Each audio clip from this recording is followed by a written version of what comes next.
Hi ma'am, good morning. Yes, good morning. My name is Denmark Inipumaseno. I'm a student from Marikina Polytechnic College, currently taking Bachelor Industrial Technology, major in Food Service Management. Gusto ko lang makuha ang iyong pahintulot para sa isang short interview. Magtanong sa Magtanong lang ako sa iyong mga katanungan tungkol sa karanasan sa trabaho. Okay lang ba? Yes, of course. So, bago ang lahat, kamusta po kayo? I'm fine. Mabuti naman. Pwede ko ba ipakilala ang iyong sarili? Pwede. How old are you po, ma? I'm 45 years old. Pwede ko bang tanungin kung saan kayo nagtatrabaho? Sa Summit Ridge Hotel in Tagaytay. Anong current position doon din? Ano yung ginagawa mo sa work mo? Kitchen staff po ako ng Summit Ridge. Gaano na kayo katagal sa trabaho or kumpanya na yan? Almost 1 year. I see the way. Ano yung mga product or service na ginagawa sa kumpanya nyo? To serve the food and for the guests. Okay. That's amazing. So, ano yung ginagawa sa kumpanya nyo para makapag-produce ng high quality na product or service?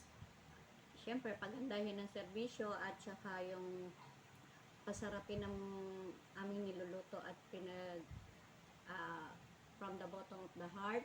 Kailangan meron kang magandang ipakita sa guests. Okay. So, I see you. Are you satisfied with your current job? Yes, of course. With all of your answer being said, how long do you want to stay company? Hanggat abot ng aking makakaya ng aking katawan para magserbisyo sa company na yon, sa aking pinagtatrabahuhan ngayon sa Summit Ridge Hotel. Hanggang doon.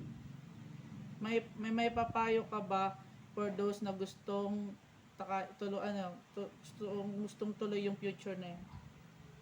Ang may papayo ko sa mga estudyante or sa mga gustong gayahin ng aming mga kurso or aming trabaho, ang aming mga papayo sa inyong mga estudyante,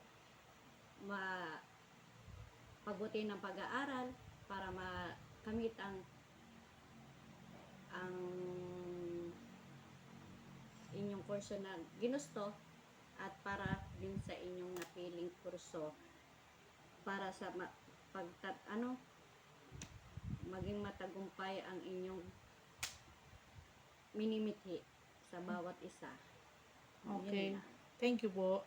Thank you.